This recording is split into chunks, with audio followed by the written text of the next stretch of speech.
Vamos con muchísimo más de Brújula Internacional. En esta parte del programa tenemos de invitado aquí en el estudio al ingeniero José Méndez. Él es experto en energía y asuntos nucleares, justamente para conversar sobre esta situación del declive de los precios del petróleo. Hemos visto que el canciller venezolano Rafael Ramírez estuvo en una gira donde se reunió con los distintos países exportadores de petróleo y allí estuvieron abordando las distintas maneras de llevar a cabo o de tratar de sostener lo que son los precios del petróleo, países exportadores que se ven ahora inmersos en esta situación del descenso de los precios. ¿Cuál es su análisis luego de esta gira? ¿Cuál es la situación actual en el mundo? Bueno, ha sido muy impresionante toda esta cantidad de factores que llamamos los de planificación muy fuera de equilibrio, muy no lineales, y el impacto que esto tiene tanto en los países productores como en los países consumidores. Yo creo, de la manera más respetuosa, que este viaje del ministro es bueno para hacer turismo, pero que no va a tener absolutamente ningún impacto significativo en los precios. Y las razones son de tipo estructural, ¿no? Si recientemente los últimos reportes de los últimos 5 años de la Agencia Internacional de Energía, de la OPEC, del Departamento de Energía de los Estados Unidos, reflejaban situaciones que anunciaban el impacto del crecimiento gigantesco de los combustibles no convencionales. Estamos hablando de lutitas petrolíferas y gasíferas en los Estados Unidos. Esos fueron miles de inversionistas que tuvieron acceso al mercado financiero de los Estados Unidos y se atrevieron a invertir en gran riesgo. Y en gran riesgo porque, por ejemplo, el presidente Hollande dijo que mientras él fuera presidente no se iban a fomentar este tipo de tecnología porque había realmente mucha preocupación por el impacto ambiental que podrían tener en los acuíferos. Pasó así que el desarrollo de las tecnologías de fractura hidráulica, donde se usan grandes cantidades de agua, químicos y de perforación horizontal, ha sido supremamente exitoso. Exitoso en condiciones donde los inversionistas, en situaciones de mucha incertidumbre, invirtieron con la esperanza de que en paralelo estaban haciendo lobby y que los Estados Unidos, el gran consumidor de todos los países, que estuvo consumiendo por encima de los 18 millones de barriles y que ha decrecido debido a las eficiencias, iban a tener éxito. Y tuvieron éxito. Los precios eran tales, por lo menos los precios del gas, ¿verdad?, que apenas cubrían gastos. Y hoy vemos que el resultado de esto ha sido un impacto dramático en la caída de los precios, por razones complementarias. Por ejemplo, todos los reportes anuales que mencioné, se esperaba un crecimiento sostenido de la economía china, de la India y de los países del Asia-Pacífico, y no han crecido como se esperaba.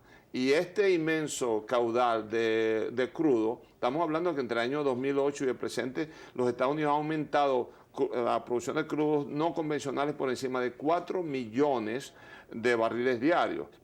Y eso es también en el mismo contexto con la producción de gas de lutitas, tanto así que compañías como la Exxon y los grandes habían invertido en plantas de regasificación para traer importado gas al mercado de los Estados Unidos. Todas esas plantas ahora, de una manera muy impresionante, se están transformando en plantas de licuefacción para exportar. ¿Por qué? Porque fue un problema de precio. Mientras en los Estados Unidos el gas, por ejemplo, estaba por encima de por debajo de los $5 por millón de BTU, los rusos habían hecho mega inversiones para alimentar Europa Central con precios fluctuantes entre 12 y $18 por millón de BTU, y en el mercado asiático, post-Fukushima, los precios se habían disparado entre 18 y a 20, y eso acabamos de ver lo que está pasando en el Japón, influyó en la balanza de pagos de Japón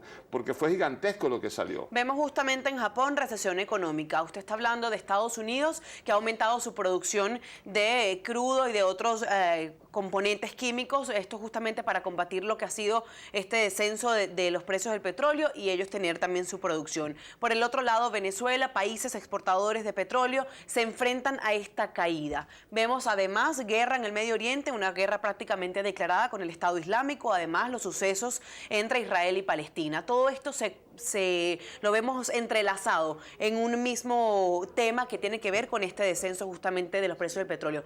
¿Cómo puede afectar a un país productor de petróleo, específicamente a Venezuela? El régimen venezolano no invirtió en tiempos de vacas gordas. No invirtió como lo hizo, por ejemplo, un país con el que podemos compararnos, Arabia Saudita. Los saudis, durante esta época, invirtieron de tal manera que ellos tienen en este momento un colchón gigantesco del orden de 750.000 millones de dólares de reservas.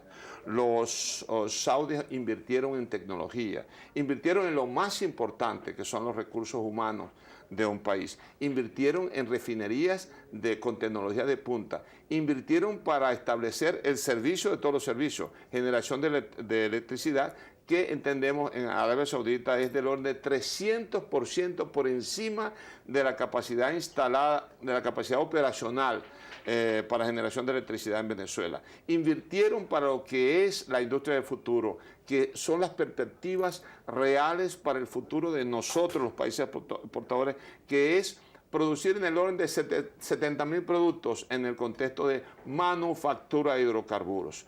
Y hablo de recursos humanos por lo siguiente. Cuando un señor aquí salió con un pito pateando la calle a más de 23.000 de los mejores ingenieros, técnicos, empleados, por las exploraciones numéricas que personalmente he hecho, estamos hablando de en el orden de 40 millones de horas hombres de experticia que perdimos los venezolanos.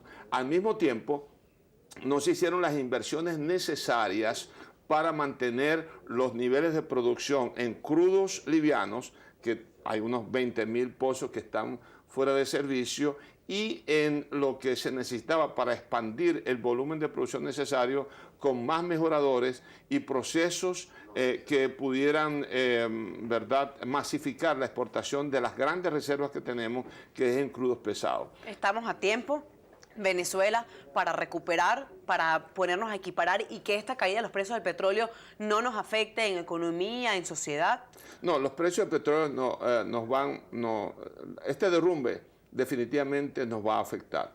Cuando, por ejemplo, el presidente sale y dice que no nos va a afectar incluso una caída a $40, no está diciendo la verdad por lo siguiente.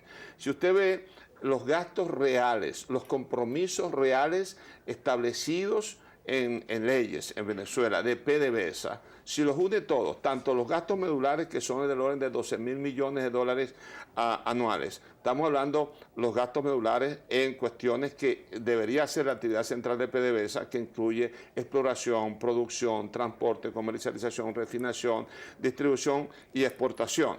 Ahí van 12.000 millones. Luego 11.000 millones en servicio de la deuda.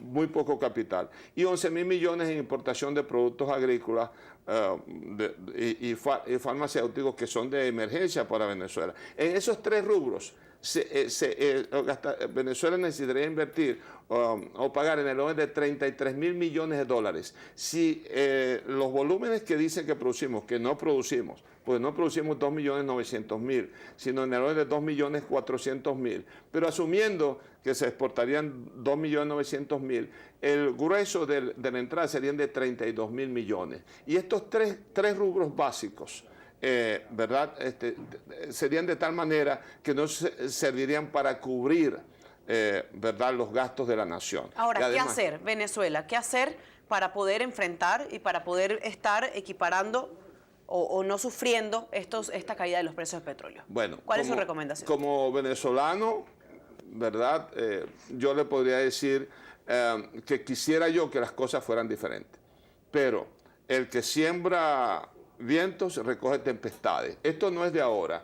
Una economía o un país federal, un estado federal centralizado como este, en donde los gobernantes no rinden cuentas, en donde hay violaciones continuas de contratos y convenios, donde no existe un marco jurídico para los inversionistas, donde no hay garantías, donde se confiscaron 4 millones de hectáreas en agricultura, donde se violentaron los contratos de aquellos que tienen músculo financiero y tecnológico. Estamos hablando de ExxonMobil, ConocoPhillips, ¿verdad? Y se envía un mensaje a las naciones en circunstancias donde recién los chinos se reunieron, el primer ministro de la China, usted lo vio con el presidente Obama, y ha pasado por desapercibido las implicaciones terribles, no para Venezuela, para Nigeria, para los países que no se prepararon y no invirtieron en tiempos de vacas gordas. ¿Qué es lo que hay que hacer?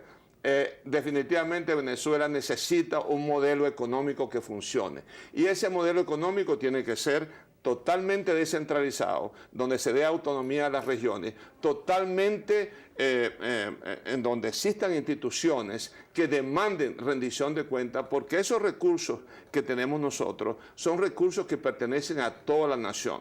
Y tendrá que venir un día de rendición de cuentas y crujir de dientes para todos los que despilfarraron esos recursos y los mal gerenciaron.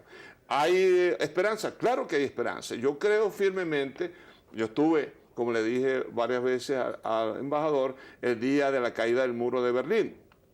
Y cuando vemos eso, yo soy creyente, creo en esa intervención supranatural de Dios para que los venezolanos tengamos una salida civilizada como hermanos, de reconciliación nacional. Y yo creo que si hay una visión clara de cuál es el país que necesitamos, una democracia con instituciones fuertes, una democracia con poderes totalmente descentralizados, una democracia en donde las instituciones del Estado estén totalmente despolitizadas, una democracia que garantice un marco jurídico y envíe un mensaje a todos los inversionistas. Fíjense que los inversionistas que tomaron estos riesgos en los Estados Unidos, en su inmensa mayoría son pequeñas compañías que tuvieron acceso a los mercados financieros y se atrevieron a invertir. Definitivamente, las economías centralizadas y, como vimos en nuestra experiencia, el